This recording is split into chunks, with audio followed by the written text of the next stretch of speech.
Okay, team, we've made it to the fun bit, sales. Okay, so I'm going to dive into the laptop here just off the get-go to start to break down what is a sales process and how does it fit into a marketing strategy for the private function side of your business. Okay, so let's get into it.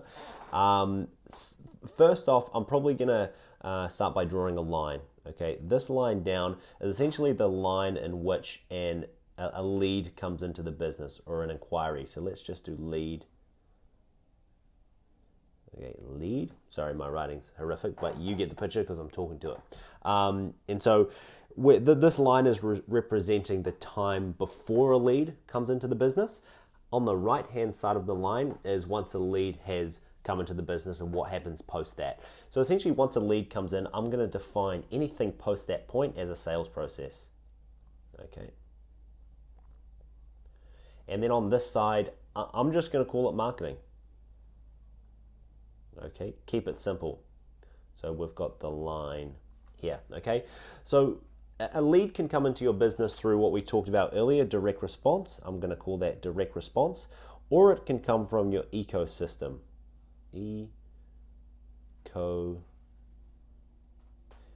Okay. Your ecosystem can be made up of a lot of different areas. Okay, so it can be made up of someone filling out a form on your website. It could be someone replying to an email blast that you've sent out. It could be someone just sending the page a Facebook Messenger message or an Instagram DM. It could be someone organically sending you an email saying, hey, my sister had an event here. I'd love to have an event here too. I've never been, but I'm interested. So the ecosystem is going to provide a lot of different channels of lead flow, whereas the direct response system is most likely just going to focus on the one, okay? But again, the direct response and the ecosystem bounce off each other when it comes to raising the temperature of inquiries you get. But whatever way a lead comes into the business, post the point that a lead comes in, where they've given you some basic info in whatever way, their name, maybe their email address and their phone number, then we have a lead. Okay, what is the sales process post the point of a lead entering your business, right? So typically, as a general rule, you want to keep this sales process the same. And ideally, you have 1, 2, maybe 3 people in your team who know this process, and it is a process. So it doesn't really matter the human input within the process, because the process is the thing. Okay, it's like, here is the process. We can swap out the human being working the process and just really take confidence in that. Okay, so a lead comes in.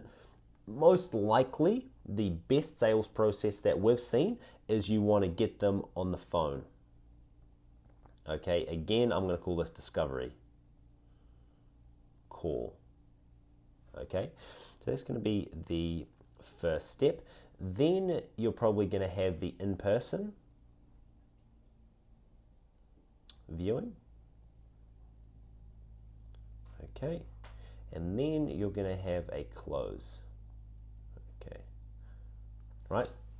Very messy diagram, but this thing is hard to use. Okay, but once a lead comes in, firstly, you want to get them on the phone. Okay, again, you call this a discovery call, and you want most of your discovery calls to be the same. Okay, so let's say someone sent us an email, and I get their phone number and I have their name. So Katie has sent us an email and she's interested in her 21st birthday. I'll call her up. I'll be like, hey Katie, this is Daniel from ABC Venue. I saw you fired us an email about a 21st party that you're planning. Is now a good time for us to chat for a couple minutes? She might say, no, I'm actually in class. No worries, Katie, when is a good time? She'll be like, oh, call me in an hour. I'm like, cool, no worries. I'll call Katie in an hour. Give her a call, be like, hey Katie, essentially I just wanted to walk you through a couple of quick questions to see if our venue could be a good option for your 21st. First off, have you been to our venue before? Okay. At this point, you can define Katie in sort of 1 or 2 different camps. Camp number 1 is if she has been there and she knows the venue a lot and she likes it, when she reached out, she's probably saying, hey, I'm ready to buy.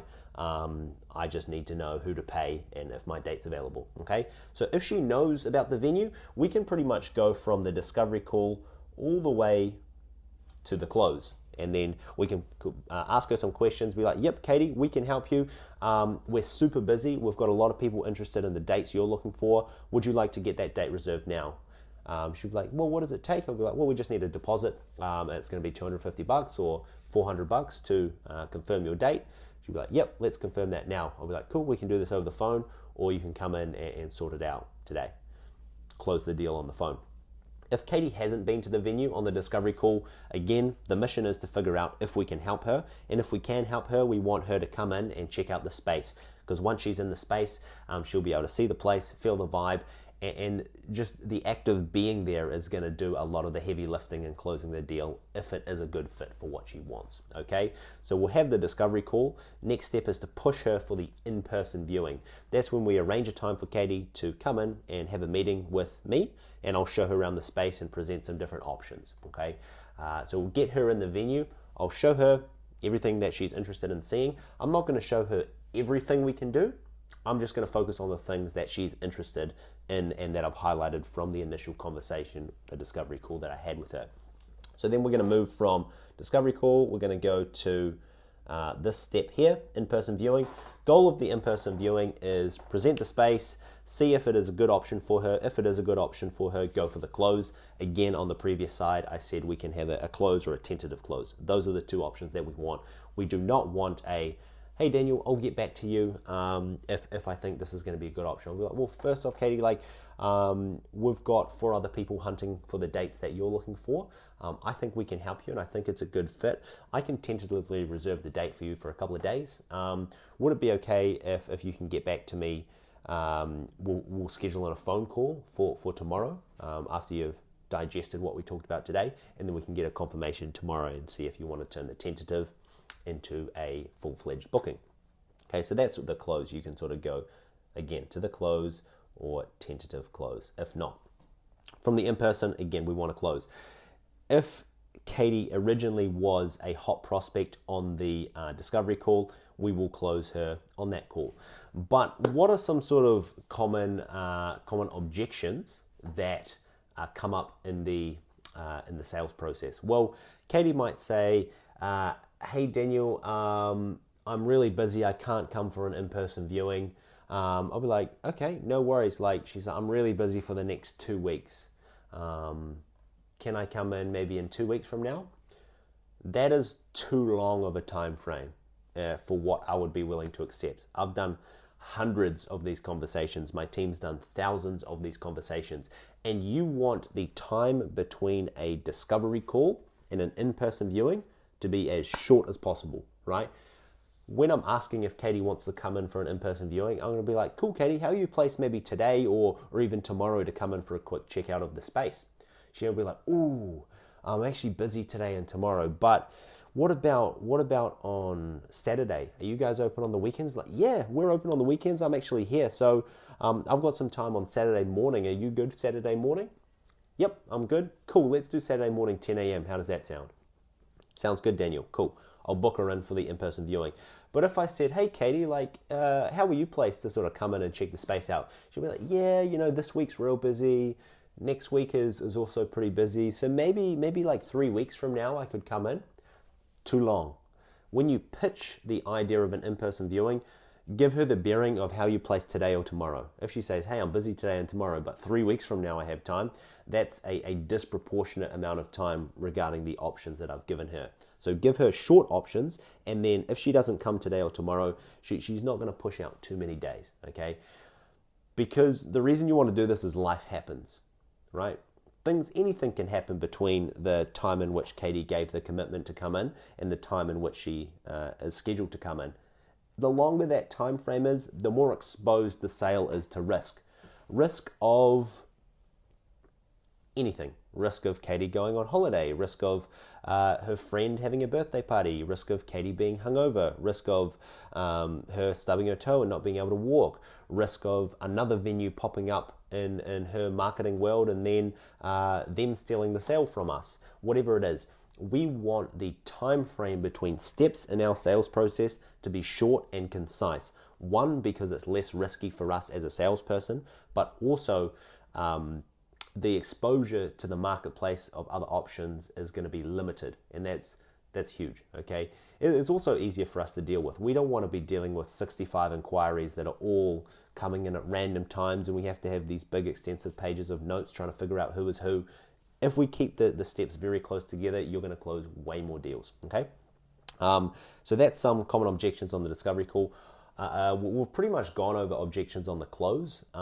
Usually they're going to be about people not making a decision or them not having the authority to make a decision, and you can work around that by having a tentative close. Cool, so I actually wanted to highlight a topic in which is probably of interest to you, because I see most people, whether they're in New Zealand, Australia, or the United States, a lot of hospo businesses do this, and they have a function pack, okay?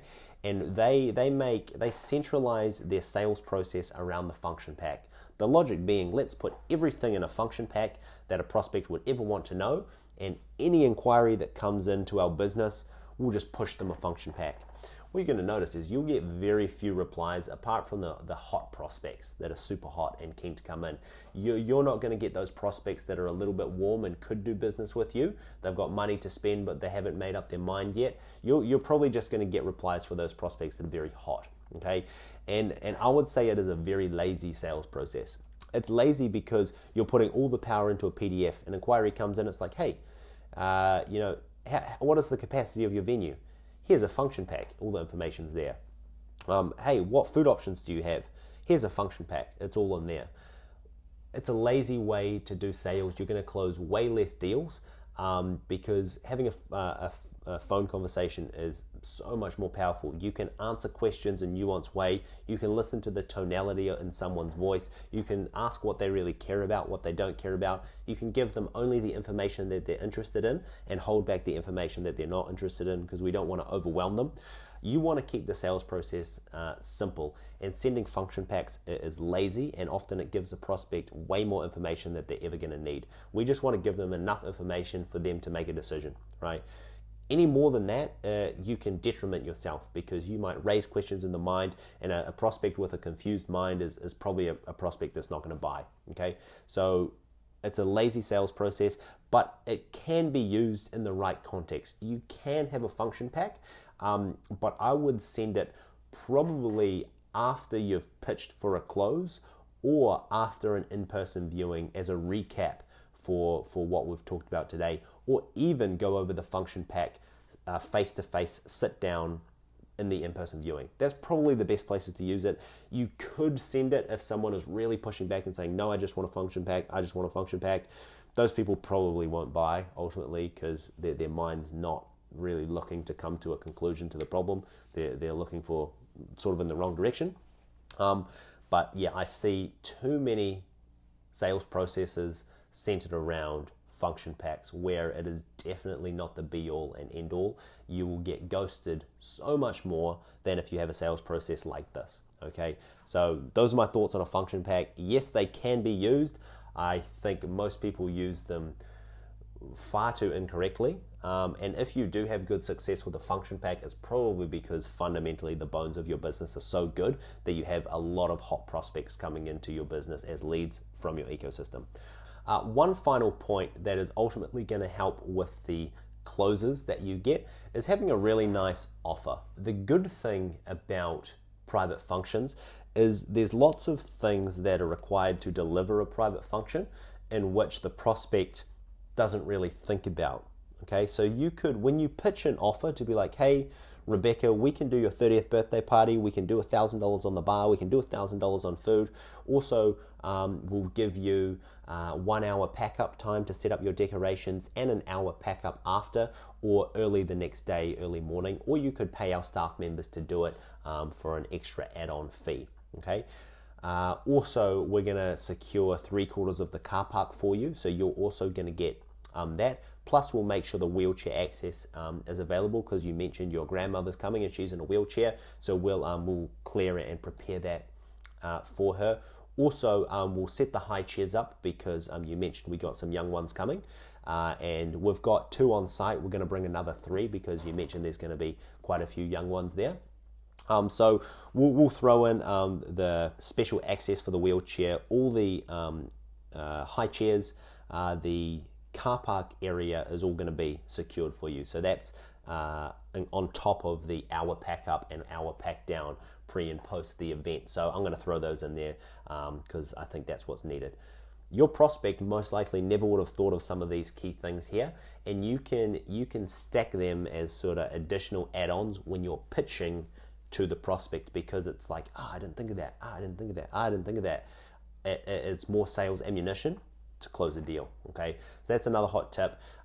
If you can stack a really, really nice irresistible offer and put it in front of the prospects as more of just like a solution, and including things that they wanted but also things that they know they need that they didn't initially know that they needed, you're going to close more deals from that pitch. Okay, so that's just a hot tip. That's pretty much all the sales stuff that I wanted to cover today. I hope it all made sense. Again, if you have any questions to do with marketing or sales to grow the private function or private event side of your business, feel free to comment in the group. The group is there to be a bit of an incubator and people to share ideas, wins, tips and tricks on how to scale up the private function side of their business. Or you can send me an email, again, daniel@bsocialnz.com, or feel free to send the business Facebook page, Daniel Batchelor, a message, and someone from my team will be able to get back to you there. And so if you think that you're in a position now where you want to have a chat with me to come up with a little bit of a game plan about your business and how you can scale up the private event or private function side of it, you can book in a free 15-minute call. And again, we'll come up with a little game plan that either we could implement for you or you could take and implement yourself. Okay, so the way that you can book in that call is either finding a button below this video, on this video, either comments below in the video, or click on a link somewhere. It'll be fairly easy, or just send us a message saying, hey, I want to have a 15-minute chat with Daniel to see if what we're doing could potentially help you out and build a bit of a game plan. So yeah, that's an option for you. It's free. We can have a candid conversation and go from there. So I hope you got some value out of this, guys. Cheers and good luck.